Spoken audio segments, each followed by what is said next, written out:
The Missouri Avenue fire could have ended as one of the worst in recent months, but a combination of luck and a precision-like response by rescue workers saved all the lives at risk.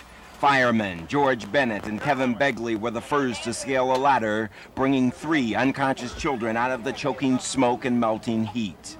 Brought them out one at a time? One at a time. Brought them back to the window and handed them to me. We brought them out and immediately went to work on them. What was going through your mind? Did you think they were alive, or?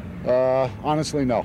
I felt no movement in them whatsoever, and I just had to get them outside as soon as possible, and that's what I did. I was listening to the captain. He was yelling to me so I could keep my bearings of where I was in the room. Paramedic Wilmer Scotch, an 11-year veteran of the D.C. Ambulance Service, took one of the limp bodies and cradled it as though it were one of his own children. When the firefighter handed me the child through the window, that was my child. Did you ever think, you ever say to yourself that you might not be able to save that child? Does that ever cross your mind? No. I never think about that until after. Because if I get a negative thought within my head, then I've lost the race.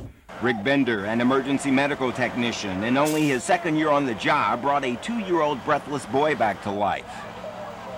You can read all you want out of a book and practice all you want on a mannequin or something, okay? But until you get out there and really live it and really experience it, you haven't really learned what it's like. 2 adults were also rescued, one of them needing a full team of emergency workers to save his life. The heroes were at times too many to keep up with, and they came from an ambulance division torn in recent years by reports of rescue vehicles getting lost while en route to emergencies, and dispatchers botching calls to 911. I've actually pulled up on calls where people are sitting there looking at their watches. What took you so long? The heroes came from a fire department that has also had its share of controversy, with a black fire chief often at odds with the majority white firefighters union over affirmative action. How far will something like this go in terms of morale? It goes a long way. Right now we have the International Association of Fire Chiefs Convention in town at the convention center, and I think that a lot of these fellows will be watching the newscast tonight and will know that DC has a fine fire department. 3 children and 2 adults are alive tonight because of the quick response from the city's emergency rescue workers. For that, Vincent Hansberry, grandfather to the children, is grateful.